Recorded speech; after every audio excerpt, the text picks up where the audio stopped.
kuat untuk membela dirinya sendiri. Yang lemah itu kita ini. Kita minta Tuhan membela kita. Amin. Nah, saudara-saudara, sekali lagi saya ingatkan kita bahan tadi malam. Saksi itu memperkatakan hal yang benar. Sama-sama, 1, 2, 3. Saksi itu berarti saksi tidak boleh di PNIL sini ada yang tukang tipu. Bukan. Saksi tidak boleh tipu.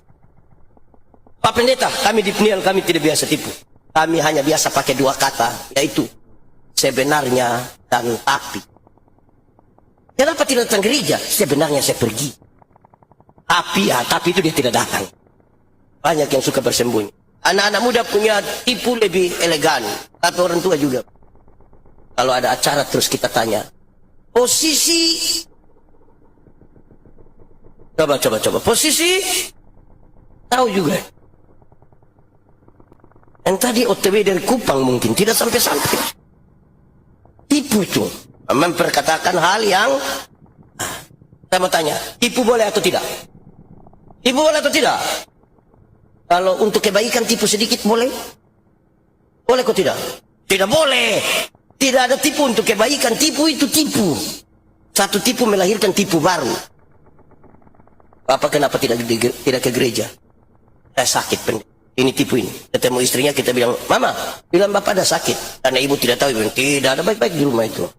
Terus kita ketemu dia, kita bilang, Mama bilang Bapak tidak sakit. Saya sakit tapi belum kasih tahu ibu. Sudah. Ada begitu di PNIL sini. Majelis. Saksi itu perkatakan hal yang benar. Kedua, saksi itu melakukan apa yang benar sesuai yang dia katakan dan yang dia pikir. Amin. Saksi itu apa?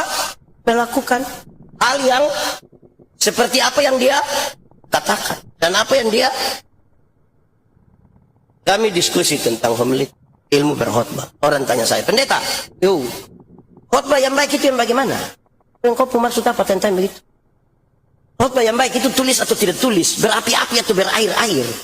Khotbah yang baik itu bukan soal tulis atau tidak tulis, bukan soal berapi-api atau berair-air. Khotbah yang baik itu bicara apa bikin begitu. Cukup. Jangan omong lain. Ada.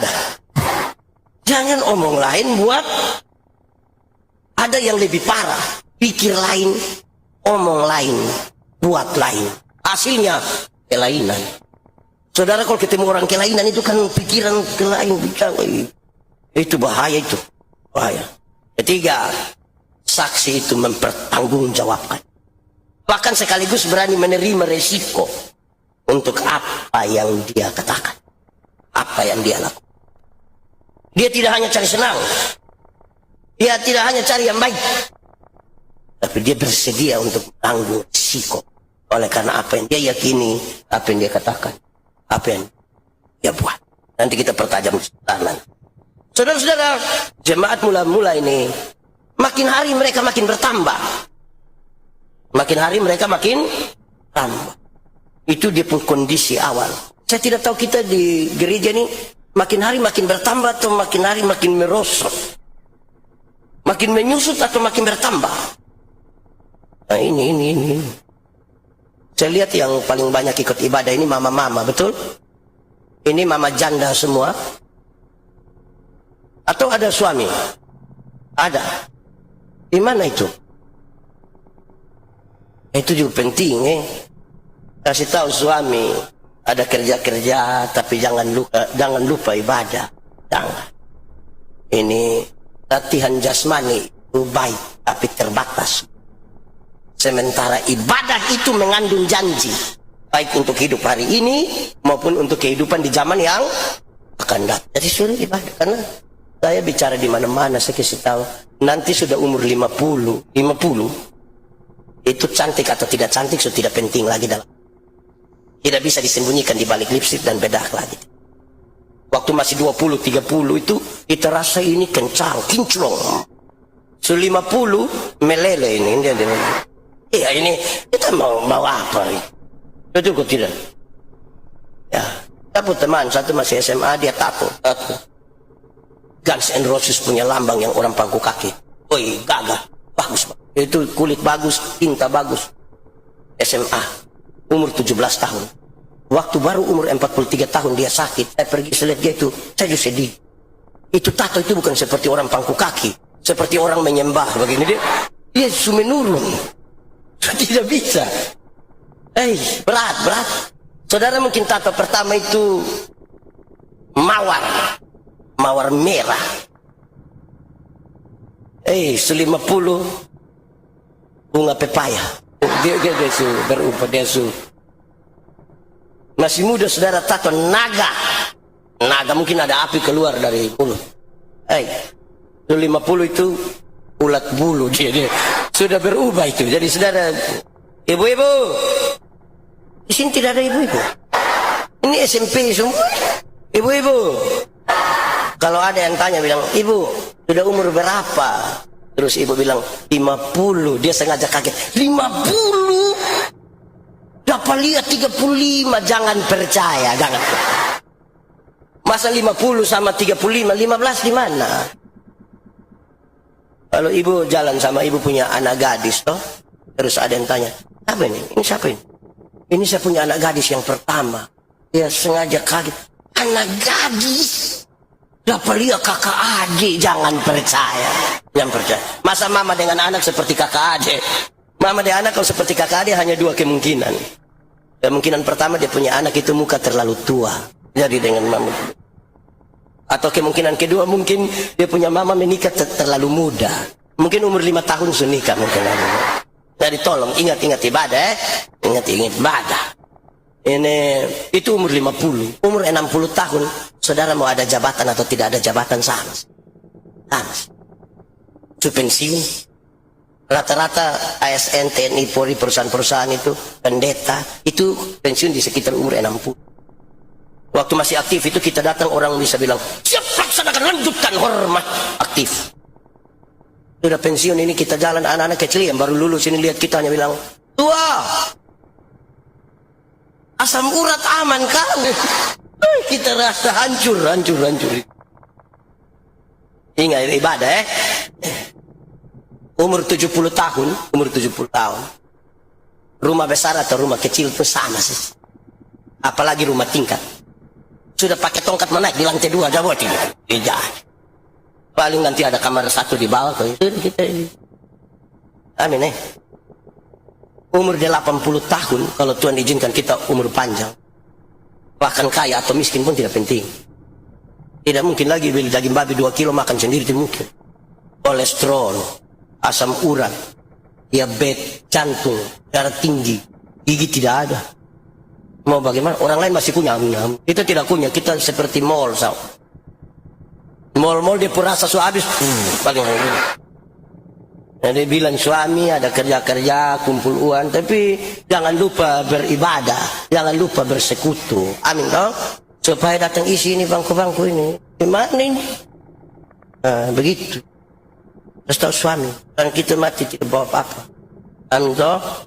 Dan saudara, lalu di pembacaan hari ini, Kisah Rasul pasal 4 menggambarkan tentang keadaan jemaat waktu itu. Orang-orang yang sudah dikuasai oleh Roh Kudus dalam sebuah persekutuan jemaat, hidup berjemaat mereka itu digambarkan dengan sangat baik. Adapun kumpulan orang yang telah percaya itu mereka sehati sejiwa, seperti yang tadi malam. Sehati dalam Kristus, sejiwa. Kenapa sehati sejiwa di dalam Kristus itu penting, menjadi dasar. Apa yang Kristus rasa, apa yang Kristus dan apa yang kenapa itu menjadi dasar? Karena ada lanjutannya. Karena tidak ada seorang pun yang berani berkata bahwa sesuatu itu adalah miliknya. Itu milik semua. Saudara bisa bayangkan kalau ini saya punya makanan di rumah, itu jemaat makanan juga. Kita punya mobil itu, tetangga punya juga. Bisa begitu. Pasti ada orang hanya kerja manfaatkan saja. Nah ini jiwa yang hanya sekedar manfaatkan ini, oh susah jadi berkat itu. Amin toh. Hidup ini harus jadi berkat. Oh Tuhan, pakailah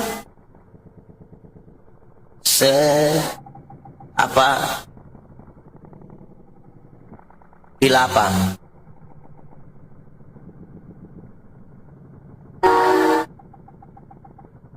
Hidup apa? Akan ada satu waktu saudara tidak berdaya lagi.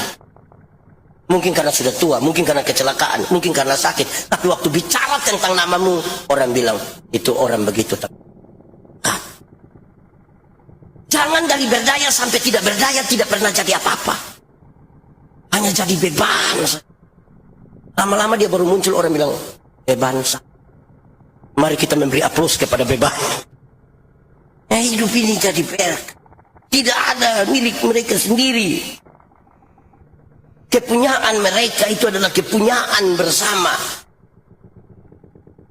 Saya ingat di satu hari raya, ada di tempat tertentu, saya kira berita ini saudara tahu.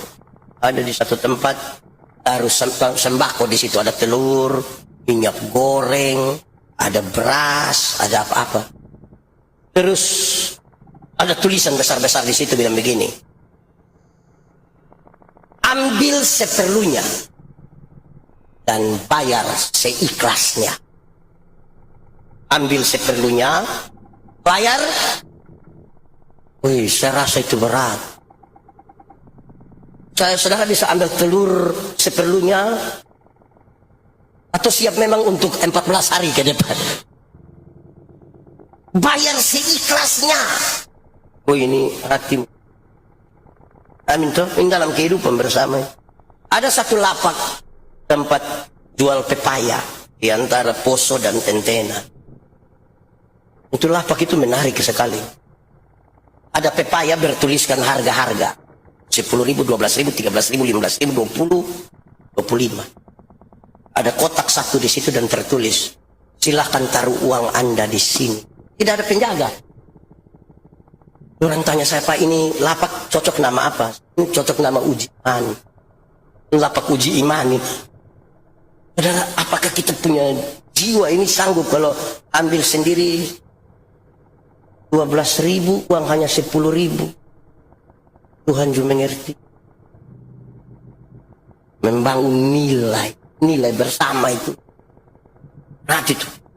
Saudara-saudara, lanjutannya adalah dengan kuasa yang besar Rasul-Rasul memberi kesaksian tentang kebangkitan.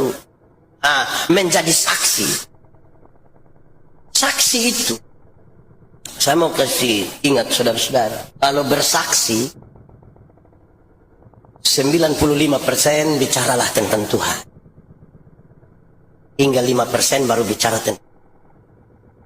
Karena di dunia yang fana ini ada yang balik.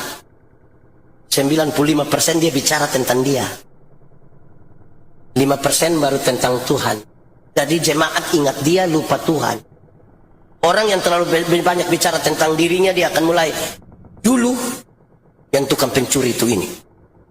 Dulu yang tukang mabuk itu ini. Dulu. Oh itu sampai hampir 2 jam. Dulu. Terus dia lanjut. Untung Tuhan. Nah jadi begitu. Orang ingat dia. Lupa tuh. Satu hari dia berdiri di depan, orang bilang, kamu jangan lihat begitu. Karena lebih banyak dia bicara. Kalau saudara ingin bersaksi. Kalau saudara ingin bersaksi. Katakan saja. Katakan saja. Masa lalu saya buruk. Dan karena buruk itu sudah tidak usah dengar. Mau dengar yang buruk-buruk untuk apa? Yang saya ingat itu Tuhan mengerjakan ini. Ini kemuliaan. Supaya orang ingat tuh. Karena bersaksi dan makan puji itu tipis. Beda. Di tengah-tengah bersaksi itu dia bisa makan puji. Saudara-saudara, mereka bersaksi. Selain berkata-kata, mereka lanjutkan. Bahwa tidak ada satu orang pun yang berkekurangan di antara mereka. Tidak ada. Susah-susah sama-sama. Senang-senang sama-sama. Kalau mereka lihat ada orang susah. Jadi ini sebuah tindakan yang lebih real dari sekedar apa yang kita imani. Saya ingin mengatakan dua hal. Satu, yang paling rumit dalam kekristenan itu menghubungkan antara hari Minggu dan hari Senin. Terlalu rumit dalam kekristenan. Menghubungkan hari Minggu dan hari Senin. Hari Minggu itu dia kudus, suci, sempurna, mulia. Minggu. Senin dia gila. Gila sampai Sabtu. Nanti Minggu subuh dia sembuh.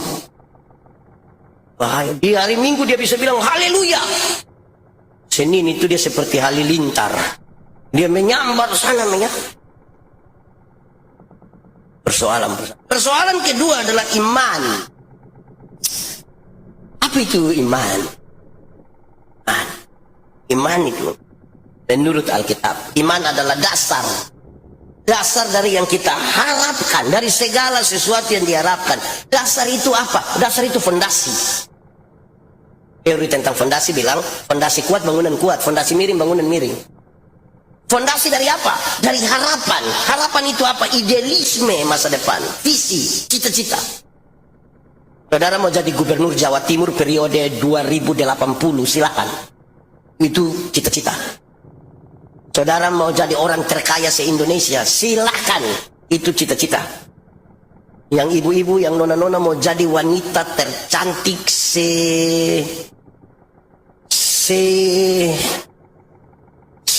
CRT, silakan. Tapi yang menjadi soal adalah di atas fondasi apa saudara membangun harapan itu. Karena orang yang tidak percaya kepada Kristus, dia mau jadi gubernur Jawa Timur periode 2000, dia juga ingin menjadi orang terkaya se-Indonesia. Dan mungkin dia juga kalau perempuan dia mau jadi wanita tercantik lanjut. Bukti dari yang kelihatan atau tidak kelihatan? Kelihatan atau tidak kelihatan? Bagaimana menggambarkan? Arsitek. Tahu arsitek? Waktu dia mau gambar ini, tidak ada ini. Dia taruh di sini. Menghadap mana? Pintu di mana? Jendela di mana? Tangga di mana? Ada berapa ruangan? Ada balkon atau tidak? Setelah dia taruh di sini, tidak. Baru dia gambar di satu kertas.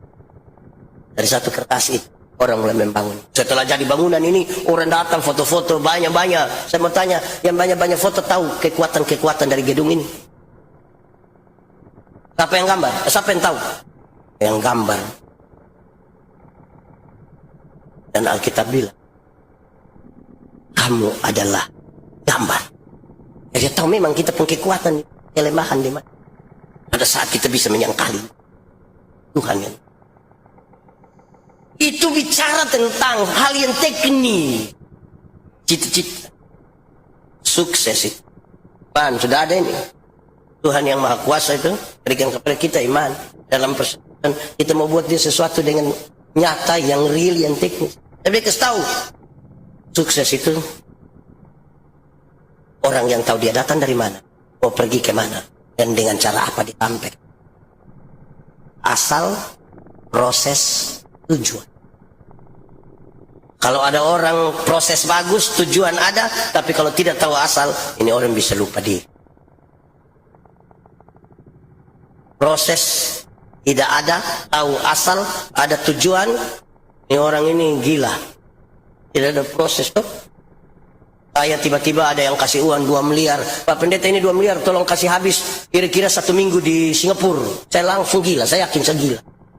Karena ini tidak pernah siap, tiba-tiba orang kasih. Proses.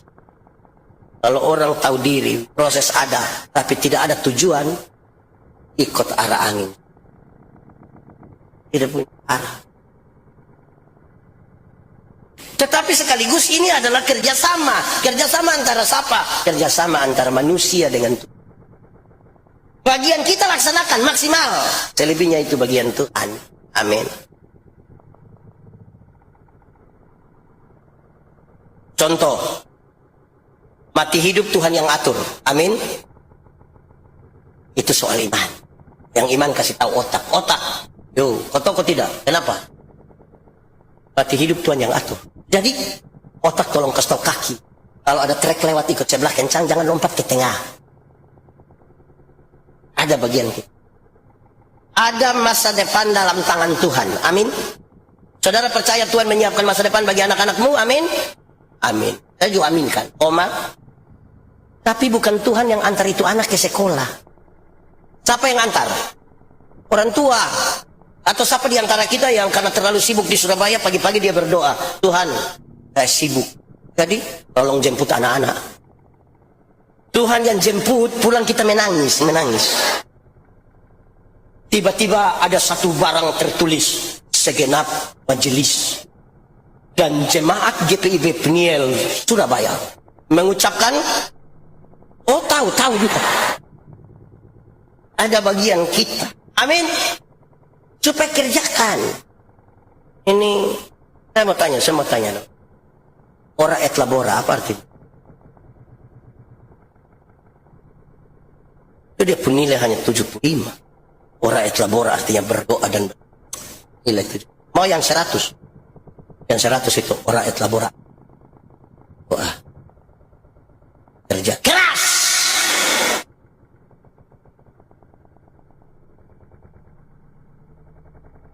Sudah tahu arti kata ora et labora? Artinya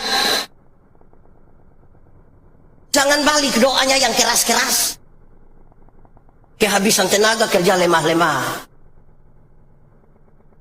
Tradisi doa makan orang kita ini. Tidak tahu siapa yang ada. Tapi seringkali orang doa makan itu ada 3 kalimat yang dia pakai. 1, Tuhan, terima kasih untuk berkat ini. Betul? Kedua, Tuhan berkati mereka yang telah menyiapkannya. Betul? Nah, yang ketiga ini dia bermasalah.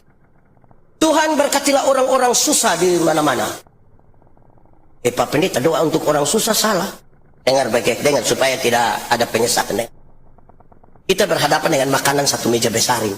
Terus kita berdoa tuh, tolong urus orang susah karena saya mau makan kasih habis ini semua. Itu dia pun masalah. Mungkin mestinya setiap kali tambah makanan itu doa baru. Mungkin. Di piring pertama bilang Tuhan terima kasih. Masuk piring kedua lihat lama-lama itu nasi baru bilang Tuhan sebenarnya ini orang. Tapi saya ambil untuk saya makan. Ini sudah tambah 3 kali pulang masih bungkus. Tapi berdoa minta Tuhan urus. Oh itu tidak sinkron antara apa yang kita imani dan kita kerja. Amin kah?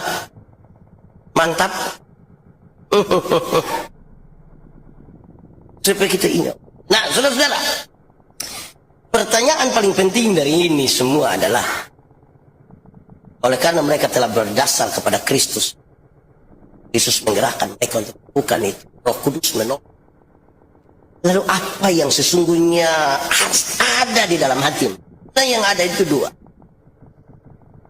Pertama, ada perasaan yang kuat. Sekaligus itu kebutuhan untuk hidup. Bukan sekedar perasaan yang kuat, tetapi sekaligus menjadi kebutuhan bahwa kehidupan bersama itu penting. Kedua, jangan rindu tinggal rindu, tetapi kerinduan itu mau dinyatakan karena perasaan yang kuat itu. Betapa pentingnya persekutuan. Lalu karena pentingnya persekutuan, kami rindu menyatakan pentingnya dengan berbagi. Ya itu yang ada pada. Saudara, saya ajak kita untuk merenung. Memang kalau orang tidak merasa persekutuan itu penting, tidak bisa untuk dia berbagi. Padahal sejak awal manusia ini diciptakan sebagai makhluk hidup memang, tapi dia makhluk sosial. Manusia tidak bisa melepaskan diri seorang terhadap yang lain. Itu dasar. Siapa yang tidak mau hidup bersama itu salah. Saya kasih contoh. Dulu ada seorang sahabat saja belum menikah. Dia datang lihat kami bertengkar sedikit dengan istri. Dia bilang, masa bertengkar? Orang seperti saya tidak pernah bertengkar dengan siapapun. Dia bilang, iya karena engkau hidup di hutan. Engkau tinggal sendiri di hutan, pohon mana mau kasih tersinggung engkau? Tapi kalau kita hidup bersama-sama istri, anak itu, aduh. Kita punya hidup ini kan naik turun, dia punya mood itu. Pagi-pagi bisa istri bangun dia, "Salam semua, apa kabar? Cantik-cantik, ganteng-ganteng semua." Belum tentu besok. Besok pagi entah mungkin karena masalah vaksin atau apa, malam itu pagi dia hanya begini. Terus kita bilang, "Mama, kena harta tangan." Itu memang aduh. Pernah alami itu di rumah. Oh. Bapak-bapak kok serius sekali ya? Saudara, dengar. Saya lanjut. Kita ini ada nama atau tidak? Kita punya nama ini sebenarnya untuk siapa? Untuk kita dan orang. Karena tidak ada orang memanggil namanya sendiri. Atau siapa di antara kita yang mau makan dia bilang, "Yandi, makan." Kita punya nama ini supaya orang lain juga memanggil. Betul atau tidak? Kita ini makan atau tidak? Saudara tidak makan. Oh, makan juga. Kita makan ini sebenarnya untuk siapa? Untuk kita dan orang lain. Bagaimana saya makan untuk orang lain? Dengar. Kami suami ini kalau istri sakit dan tidak mau makan, suami akan bilang, "Mama." Saya bilang, "Makan." Dan tidak bisa, mulut pahit. "Mama, makan." Nanti kalau suami sudah kehabisan kata-kata, suami yang bilang, "Mama, tolong makan karena anak-anak masih kecil." Langsung tambah dia, langsung. Dia juga tidak mau ini anak ada mama baru kan? Makan saja untuk orang. Kita ini pakai pakaian atau tidak kita ini? Kita pakai pakaian sebenarnya untuk siapa? Untuk kita dan orang lain. Untuk kita ini maksudnya supaya tidak kedinginan, tutup supaya jangan terbakar kulit toh. Yang sudah skincare lagi baru lain. Leher lagi. Ya memang muka dan leher lain. Masa muka sama leher tidak. Untuk orang lain itu maksudnya begini. Saudara lihat ya. Kalau kita sendiri kita tidak pakai pakaian itu tidak apa-apa. Kita sendiri saja di dunia tidak ada orang lain. Tapi karena ada orang lain itulah kita pakai pakaian. Supaya orang ketemu kita dia tidak berpikir. Kita tidak hidup. Satu hari dalam kehidupan bersama. Dalam kehidupan sosial, dalam khotbah di bukit, seolah-olah ada pertanyaan. Jadi yang benar itu apa? Dalam kehidupan sosial, yang benar itu apa? Kalau saya dramatisirkan, seolah-olah Yesus bilang, "Tanya kau sendiri." Maksudnya, apapun juga yang kamu orang perbuat kepadamu, perbuatlah juga kepada orang. Kalau engkau ingin disayang, sayang orang. Kalau kau ingin dihargai, jadi seolah-olah mau dunia baik, tanya kita sendiri, apa yang kau mau? Apa kau sendiri itu mau apa? Apa? Dari itu sekarang mari kita lihat persekutuan. Saya ingat saudara-saudara, satu hari dalam sebuah acara, dan orang hadir, saya khotbah. Sebelum khotbah itu ada kesaksian. Ada ibu-ibu bangun bilang, antara tidur dan tidak tidur satu hari saya dibawa oleh malaikat ke surga. Surga itu bagus. Dia coba jalan keliling-keliling ruangan-ruangan di surga itu banyak. Tapi sampai pojok itu ada satu ruangan, dia coba lihat. Ternyata di dalam ruangan itu penuh dengan mulut. Mulut penuh. Tahu mulut? Terus dia tanya kepada malaikat. Itu ruangan itu mulut-mulut semua. Lantas katanya malaikat jawab, "Oh itu mulutnya pendeta-pendeta." Kenapa mulut pendeta-pendeta? Pendeta-pendeta itu khotbah bagus jadi dia punya mulut masuk surga. Kaki tangan itu ada di neraka semua. Wah, saya terganggu betul itu saya. Saya bilang ini bahaya ini. Pada waktu bagian mau khotbah saya bilang, "Ibu, kita dua selesaikan yang tadi. Kita dua selesaikan. Saya bilang, ibu tahu pisau?" Dia bilang tahu. "Ibu, coba ibu ambil pisau, potong ibu punya jari kelingking.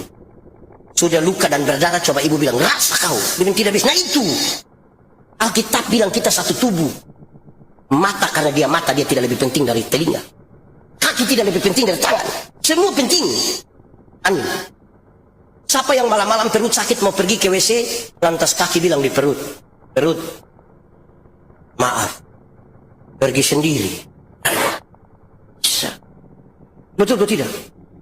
Alkitab bilang, kalau tangan terluka, mata menangis. Dan kalau mata menangis, tangan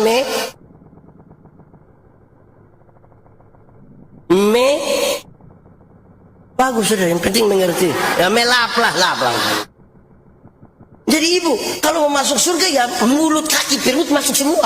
Saya ini di surga kaki, ini saya saat ini kesaksian tidak benar. Apalagi darah dan daging tidak dapat tempat dalam kerajaan surga. Terus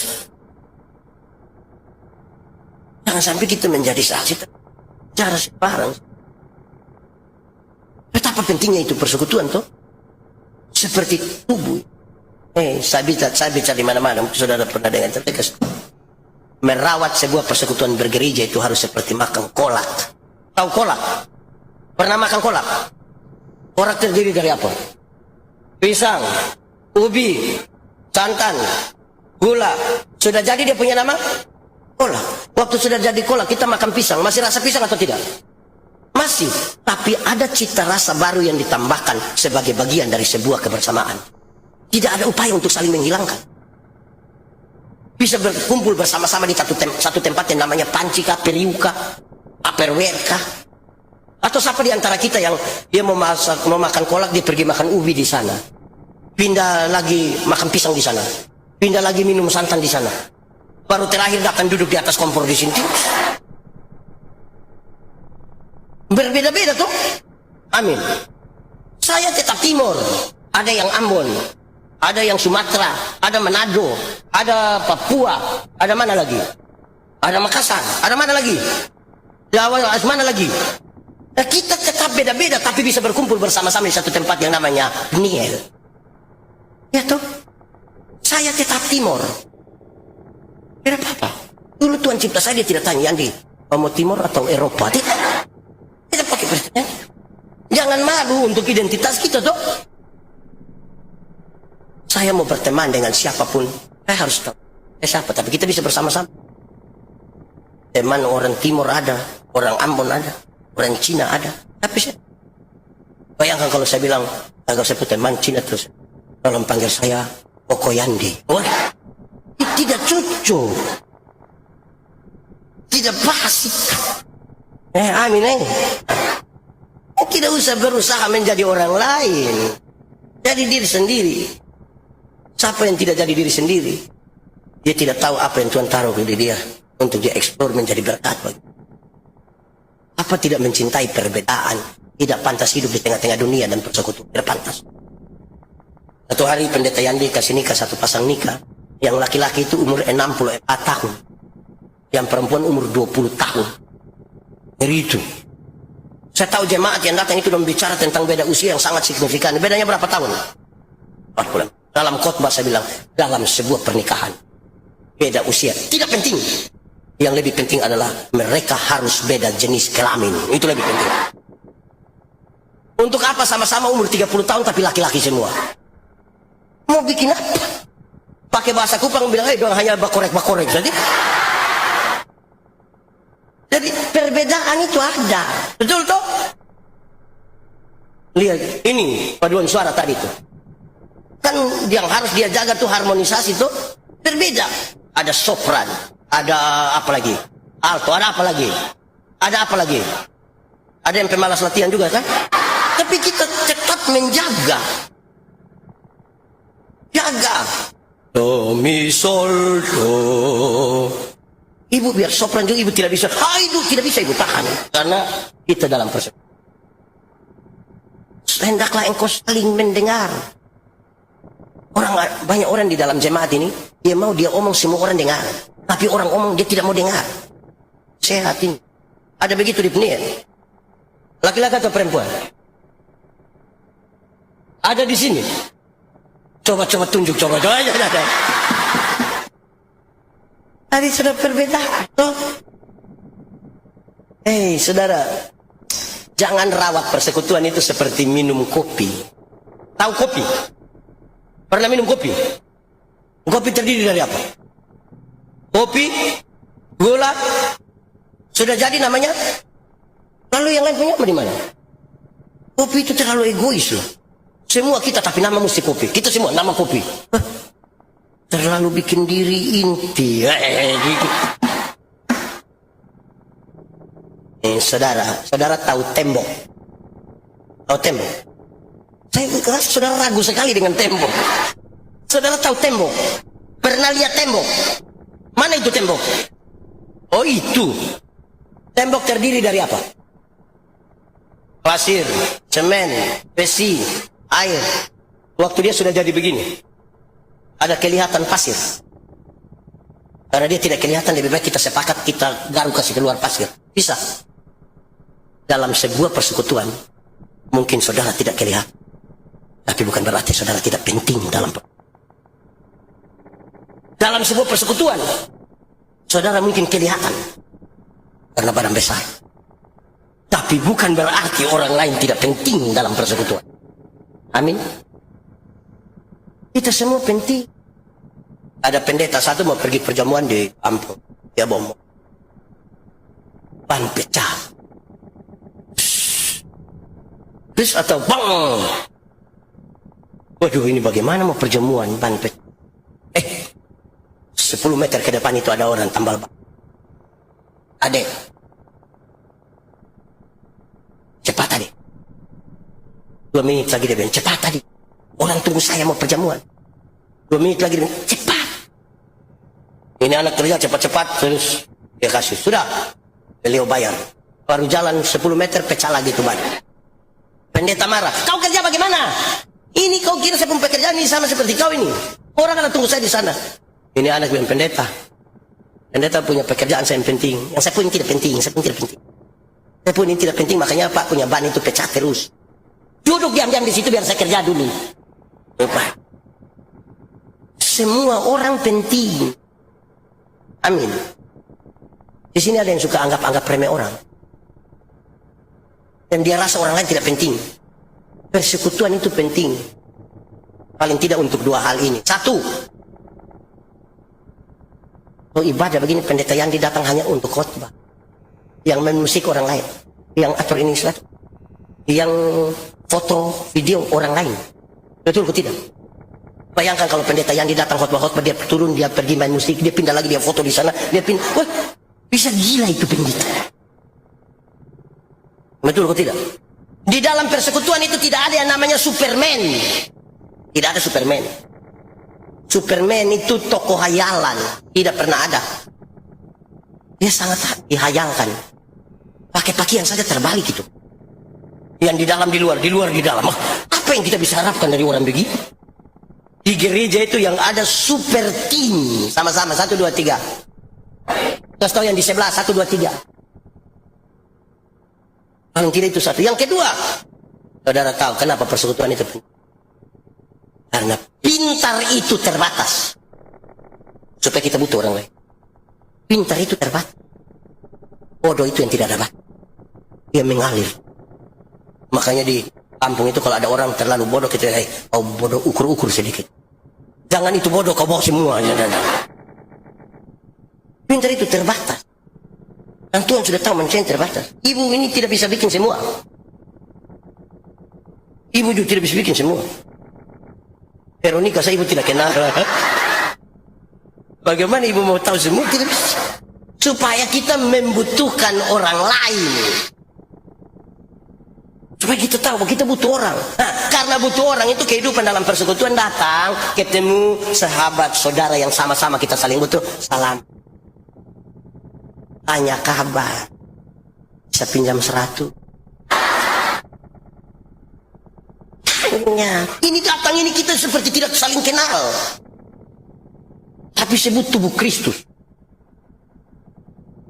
Adalah ini di dalam gereja juga suka bicara orang itu. Tidak boleh. Ini saudara kita juga toh. Dia bilang orang yang biasa gosip itu biasa dia mulai kata pengantar itu 2. Ada 2 kalimat kata pengantar. 1. Dia datang baru. Kau dengar. Oh itu hancur. Tidak jadi latihan paduan suara lah itu tidak. Atau yang kedua dia datang dengan santun sekali dia bilang begini.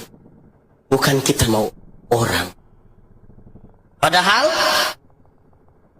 yang kita bicara kita boleh. Ya, Ini dalam gereja ini, kalau kita tidak jaga baik-baik itu, laki-laki itu melihat perempuan, tapi perempuan itu melihat perempuan. Kami bapak-bapak ini, suami-suami laki-laki, kalau duduk sama-sama ada perempuan cantik satu masuk, terempak bisa kami punya kepala begitu. Tapi kalau istri ada di sebelah dan lihat begitu akan jadi masalah, perempuan cantik itu masuk, kami punya kepala tetap saja. Hanya mata yang pindah. Laki-laki lihat perempuan. Tapi perempuan itu melihat perempuan. Ibu-ibu, nona-nona ini kalau duduk sama-sama ada perempuan cantik, laki-laki ganteng masuk, dia biasa-biasa. Dia tidak histeris. Kalau ada yang reaktif kecil, jangan yang masuk itu ibu-ibu. Biar saya sama majelis. Tas agak besar, sepatu agak tinggi, rok agak pendek. Itu lihat ibu-ibu punya siku dan bibir. Untuk kasih tahu teman di sebelah dia pakai siku gitu. Yang di sebelah lihat baru dia pakai bibir. Kadang-kadang 3, 1, 2. Kacau lah ini Pak. Ada yang begitu di Pniel. Termasuk majelis itu. Jangan. Kita mesti jaga. Kita ini satu tubuh toh. Saling menjaga, saling merawat. Menegur kesalahan, saling membantu. Tidak usah jual tanah semua. Untuk apa? Karena di Alkitab itu ada yang sifatnya ajaran, ada yang informasi. Tidak perlu semua informasi kita pakai. Ini Tuhan Yesus dibaptis di sungai. Itu informasi. Tidak usah pinjam uang di koperasi hanya untuk pergi kok. Apalagi situasi lagi tidak terlalu aman toh, tidak usah. Iya Salomo punya istri 700, gundik 300. Informasi, 700 sama 300. Saya yakin nama separuh dia tidak kenal itu. Mungkin itu orang sudah lewat, nama siapa lagi kau, nama siapa? Satu hari kalau dia dengan satu orang dari istri-istrinya, maka dia butuh kurang lebih 3 tahun. Baru putar kembali sampai orang pertama. Itu dia sampai itu pemilu berikut. Tapi kalau Alkitab bilang dia punya 700 sisen 300 kundik, itu informasi. Jangan sampai ada yang mau kawin 2, dia bilang kenapa Salomo boleh 700? Kita baru mau 2, kamu marah-marah lagi. Saya tidak ingin bilang pulang dan jual tanah, sudah jual rumah. Jadi apalagi tanah masih sertifikat di bank. Tuhan mau itu adalah kita sehati, penanggung bagi orang-orang itu ditebus oleh Tuhan. Tunjukkanlah kehidupan, saksi kehidupan. Kalau Anda dikenal dunia sebagai milik Kristus, maka Kristus mesti kelihatan dalam hidup supaya orang memuliakan Tuhan kau. Akan tuh. Kalau menyanyi baik-baik. Menyanyi sama kayak lagu perang semua. Masuk gereja tuh menyapa sih apa? Langkah saya itu dapat tangan dilihat orang. Kita lihat betapa pentingnya persekutuan. Paling tidak kita saling ingat ibadah. Ingat hati kita itu dimurnikan dulu baru datang. Masing kita menyatu dengan Tuhan baru datang dalam, supaya kemudian bersama-sama kita bisa. Yang saudara, saya akhiri khotbah ini mengatakan begini. Tuhan Yesus itu membebaskan, menebus kita, menyelamatkan. Saya coba cari padanan kata yang tepat untuk kata menebus. Saya merasa bahwa kata tolong itu tidak cukup. Tolong itu tidak cukup. Ada satu kata yang menurut saya pas, yaitu pembebasan. Sama-sama, 1, 2, 3. Kalau dia sakit, dia harus dibebaskan dari sakit penyakit. Dia miskin, dia harus dibebaskan dari kemiskinan.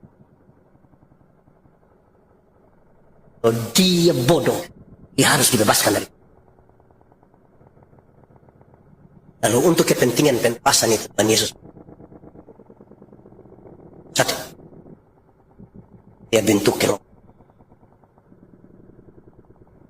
Kelompok yang hanya 12 orang itu ada anak-anak muda seperti Yakobus, seperti Yohanes, tapi ada orang tua seperti Yakobus.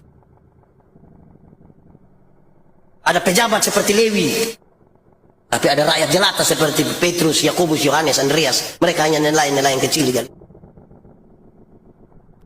Ada yang bekerja untuk kepentingan Roma.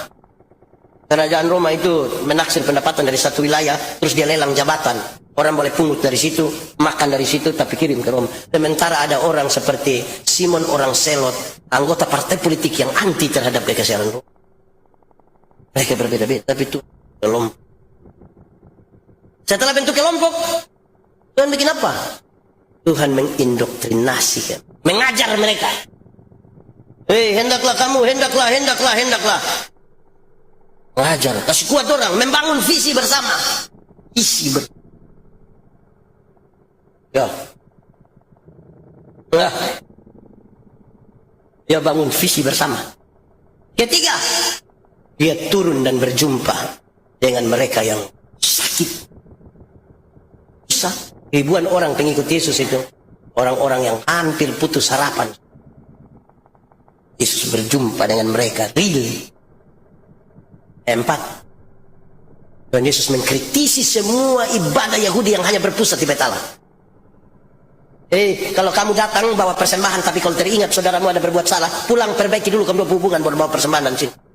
Kalau tidak ibadahmu menjadi palsu. Jangan pisahkan ibadah dalam kehidupan hari-hari. Ibadah ini seperti pom bensin itu. Kita datang isi BBM.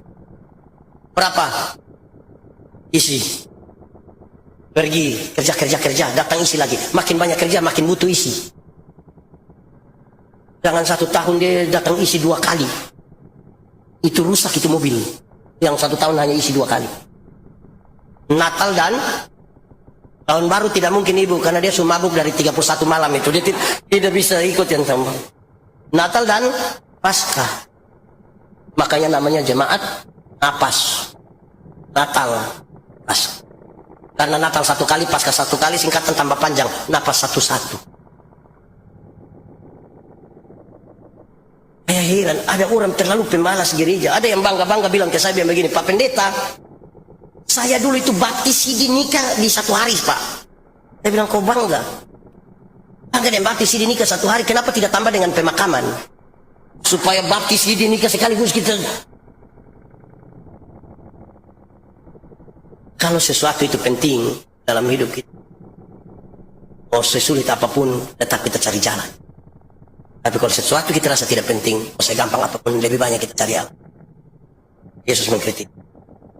Tapi yang kelima, yang terakhir, ini puncak adalah dia mengorbankan diri, bahkan sampai titik darah terakhir, untuk pembebasan. Sampai mengorbankan. Ini yang kemudian menjadi roh dalam persekutuan berjemaat. Untuk orang hidup dalam persekutuan, mau diajar, berjumpa dengan masyarakat, dengan jemaat yang betul-betul mengkritisi semua ibadah yang hanya liturgis.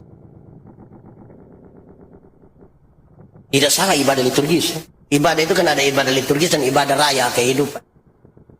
Jangan kita sukses ibadah liturgis tapi gagal dalam ibadah-ibadah kehidupan. Dan yang kelima,